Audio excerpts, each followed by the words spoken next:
घरात बाकीच्या सर्वांना आवडणार आहे।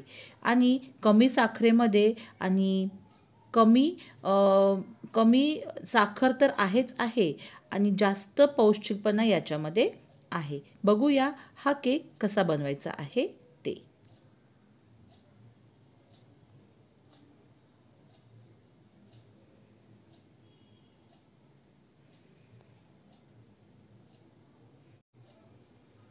आणि हो, जर तुम्ही एलिझाज कॉर्नरला अजूनपर्यंत सबस्क्राईब केलं नसेल किंवा तुम्ही मला व्ह्यूज तर खूप हजारोनं दिसत आहे, 30-35 हजार व्ह्यूज आहेत, पण मला तेवढे तुम्ही जर माझ्या चॅनलला नेहमी व्हिजिट करत असाल तर नक्कीच प्लीज तुम्ही माझ्या चॅनलला सबस्क्राईब करू शकता, ज्याच्यामुळे असे नवीन नवीन रेसिपी जर आल्या तर तुम्हाला ब्लिंक होत राहील। आणि ही जर तुम्ही रेसिपी बनवली आणि तुम्हाला असं वाटलं की जे एक्सप्लेन केलेलं आहे ते 100% करेक्ट आहे तर नक्कीच तुम्ही माझ्या या रेसिपीला लाईक देखील करू शकता। तर बघूया आजची जी आपली रेसिपी आहे, रवा केक म्हणा किंवा टी टाईम केक म्हणा, तो कसा बनवायचा आहे ते। प्रथम मी इकडे एक मिक्सरचा जार रेडी करून ठेवला आहे। याच्यामध्ये 1 कप भरून, पूर्ण एक व्यवस्थित कप भरून मी इथे रवा घेतलेला आहे। तो साधारणतः 170 ग्रॅम असतो, पण एक कप जे पण कप आहे ना, तुम्ही तो मेंटेन ठेवा आणि त्या कपाप्रमाणे बाकीचे साहित्य घ्या। अर्धा कप मी दूध टाकलेलं आहे आणि 1/4 कप मी इकडे दही टाकलं आहे। म्हणजे 1 कप रवा, अर्धा कप दूध आणि 1/4 कप दही इथे टाकलेलं आहे। आता हे तिन्ही जिन्नस एकत्र मिक्सरमध्ये बारीक करून घेऊया आणि बारीक घेतल्यानंतर ह्याची पेस्ट साधारणतः अशी दिसते बघा। आता मी काय करत आहे, पुन्हा याच्यामध्ये थोडंसं अजून मला स्लाइटली पातळ हवं आहे। मी 2 चमचे इथे 2 चमचे मी इकडे दूध टाकत आहे। 2 टेबलस्पून मी इकडे बघा, 1 आणि 2 बस। 2 बरोबर मी व्यवस्थित मापाने 2 इकडे टाकलेली आहेत। आता हे परत एकदा मिक्सरमध्ये फिरवून घेऊया आणि त्याची पेस्ट ही साधारणतः अशी झालेली आहे। झालं तरी काही प्रॉब्लेम नाही। जर तुम्हाला हे व्यवस्थित करता येत नसेल, तुम्ही पहिल्यांदा करत असाल तर तुम्हाला ही व्यवस्थित पहिल्यानंतर दुसऱ्यांदा तुम्हाला व्यवस्थित करता येईल। आता हे सर्व बॅटर एका भांड्यामध्ये आपण घेऊया आणि ते भांडं साधारणतः 1 ते 1.5 तास आपण किंवा अर्धा तास, कमीत कमी अर्धा तास आपण ह्याला भिजत ठेवायचं आहे, कारण याच्यामध्ये आपण रवा टाकलेला आहे। कोणत्याही गोष्टीमध्ये जर आपण रवा ॲड केला तर तुम्ही अर्धा तास तरी त्याला मुरत ठेवणं गरजेचं आहे। अर्धा तास कमीत कमी, जास्तीत जास्त 1 ते 1.5 तास तुम्ही ठेवू शकता, काहीही याच्यामध्ये हरकत नाही। तर हे आता बॅटर आपलं आपण झाकून ठेवून टाकूया।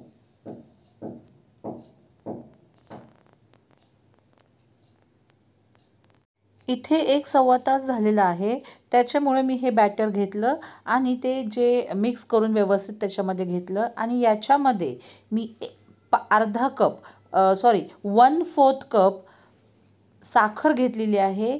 ती साखर मिक्सरमध्ये बारीक करून घेतलेली आहे, 1/4 कप। ठीक आहे। 2 टेबलस्पून मी इकडे मिल्क पावडर टाकलेली आहे। 2 टेबलस्पून मिल्क पावडर, 1/4 बारीक साखर, ज्या साखरेमध्ये मी काय केलेलं आहे, 3-4 विलायची देखील वाटून टाकलेल्या आहे। त्याचप्रमाणे मी इकडे काय करत आहे, 1/4 कप तेल, 1/4 तेल, 1/4 साखर आणि 2 चमचे टेबलस्पून इकडे वापरलेलं आहे। त्याचप्रमाणे मी इकडं 1/4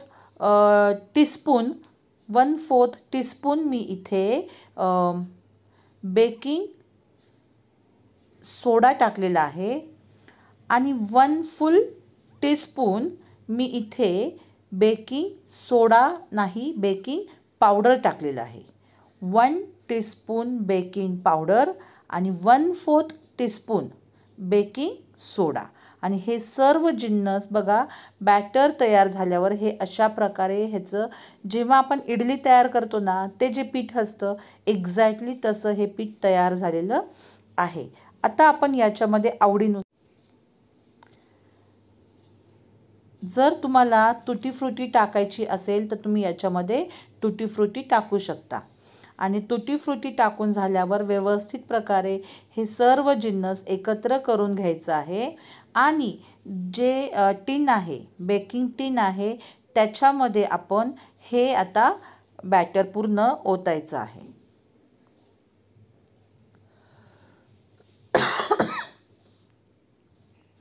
पूर्ण हे जे बॅटर आहे हे पूर्ण बेकिंग टिनमध्ये ओतल्यानंतर त्याला सेट झाल्यावर आपण त्याच्यावर आवडीप्रमाणे तुम्हाला तीळ टाकायचे असतील तर तुम्ही तीळ टाकू शकता किंवा तुम्हाला तुटी फ्रुटीच टाकायची असेल तर तुम्ही तुटी फ्रुटी देखील टाकू शकता. आता मी हा जो व्हिडिओ आहे 2 केक वेगवेगळे केलेले आहेत.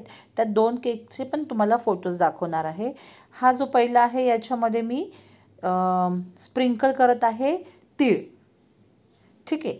आता बघा तुम्हाला जेवढं हवं आहे तेवढं मस्तपैकी तुम्ही याच्यामध्ये तीळ स्प्रिंकल करायचं आहे. आणि 35 मिनिट्स तुम्ही प्रीहीट केलेला 180 डिग्री सेल्सिअसमध्ये प्रीहीट केलेल्या 180 डिग्री सेल्सिअस प्रीहीट केलेल्या मायक्रोवेव्हमध्ये 35 मिनिट्स तुम्ही हा बेक करायचा आहे. आता अजून एक टिप्स देणार आहे ती मी तुम्हाला दुसरा केक करताना सांगते. जो केक आहे ना आता याच्यावर आपण पूर्ण चेक केलेला आहे आणि हा आपला जो केक आहे हा तयार झालेला आहे. ठीक आहे. सो याच्यावर आपण 1 हात अमूल बटरचं लावेल. समजा तुमच्याकडं अनसॉल्टेड असेल किंवा तेल तुम्ही लावू शकता. तुम्हाला जर बटरमध्ये कसं थोडं स्लाइटली खारटपणा असतो पण काय नाही ते छान लागतं खायला. मी तर इकडं अमूल बटर लावलेला आहे. आणि हा असा बटर लावल्यावर याला आपण एका कापडाने झाकून ठेवायचं आहे 15-20 मिनटे. ठीक आहे. तर 15-20 मिनटे आपण याला झाकून ठेवूया. मी स्टँडला खालून देखील गार होण्यासाठी वारा लागत आहे आणि वर देखील हवा लागणार आहे. अशा प्रकारे ठेवायचा आहे. बघा हा माझा जो दुसरा केक आहे त्याच्यावर मी तुटी फ्रुटी टाकली होती. तर याला देखील अमूल बटर लावून मी काय करत आहे एका कापडाने झाकून ठेवत आहे. मी एका जाळीच्या स्टँडवर ठेवलेलं आहे. जाळीच्या स्टँडवर ठेवणं खूप इम्पॉर्टंट आहे कारण खालून देखील केकला वारा लागतो आणि केक गार होण्यास मदत होते आणि वर देखील आपण एक कापड टाकणार आहे. आणि बघा सुरुवातीला जेव्हा मायक्रोवेव्हमधून आपण हा केक काढू तेव्हा हा खूप कडक झाल्यासारखा वाटेल. घाबरू नका. हा केक असाच असणार आहे. याच्यानंतर 15-20 मिनटानंतर हा व्यवस्थित प्रकारे सॉफ्ट असा तयार होणार आहे. बघा हा जो केक आहे हा अशा प्रकारे आपला दिसत आहे. ह्याला देखील झाकून ठेवूया.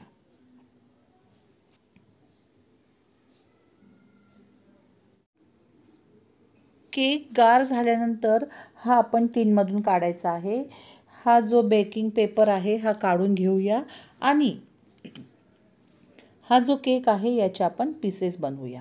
आता सध्या देखील तो गरम आहे. अजून तो सेट झालेला नाही आहे. तर रात्री तुम्ही केक बनवला तर दुसऱ्या दिवशी 100% तुम्ही हा केक एकदम चवीने खाऊ शकतात. तर आता याचे आपण स्लाइस करूया. नॉर्मल जर सुरी घेतली ज्याला धार नाही आहे तर ते थोडंसं कट होईल. पण बघा हा अशा प्रकारे आपण कट करून घ्यायचा आहे आणि ह्याचे छोटे छोटे स्लाइस आपण काय करूया करून घेऊया.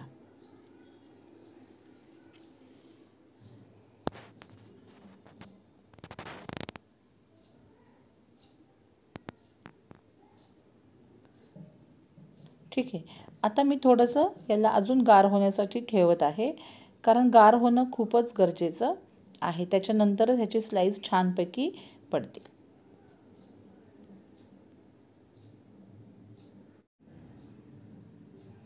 बघा हा केक किती स्पॉन्जी आणि किती छान असा तयार झालेला आहे.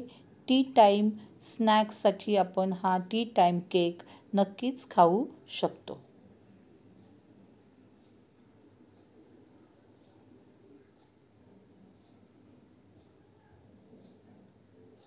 ठेवला होता तो केक देखील इकडे तयार झाला आहे. त्याला मी अजून गार करण्यासाठी ठेवत आहे आणि त्याच्यानंतर त्याचे स्लाइस करणार आहे. अशा वेगवेगळ्या रेसिपी घेऊन मी एलिझा तुम्हाला पुन्हा पुन्हा भेटायला येत राहील. आणि आय होप तुम्हाला हा माझा जो केक आहे हा आवडलेला असेल. जर तुम्हाला हा माझा केक आवडला असेल किंवा टी टाईम केक आवडला असेल किंवा ही रेसिपी आवडली असेल तर नक्कीच तुम्ही माझ्या या व्हिडिओला लाईक. हा जो केक आहे ना, हा तुटी फ्रुटी ज्याच्यावर आपण टाकलेला होता हा तो केक आहे. आता हा केक देखील आपण टर्न करून घेऊया. बघा मस्तपैकी मागून तेवढाच देखील बेक झालेला आहे. अजून हा गरमच आहे. तर मला असं वाटतं की याला मी थोडंसं वेळ द्यावा आणि हा पुन्हा एकदा टिनमध्ये ठेवते, ज्याच्यामुळे हा अशाच वेगवेगळ्या रेसिपीची मजा घ्या, घरामध्ये बनवा.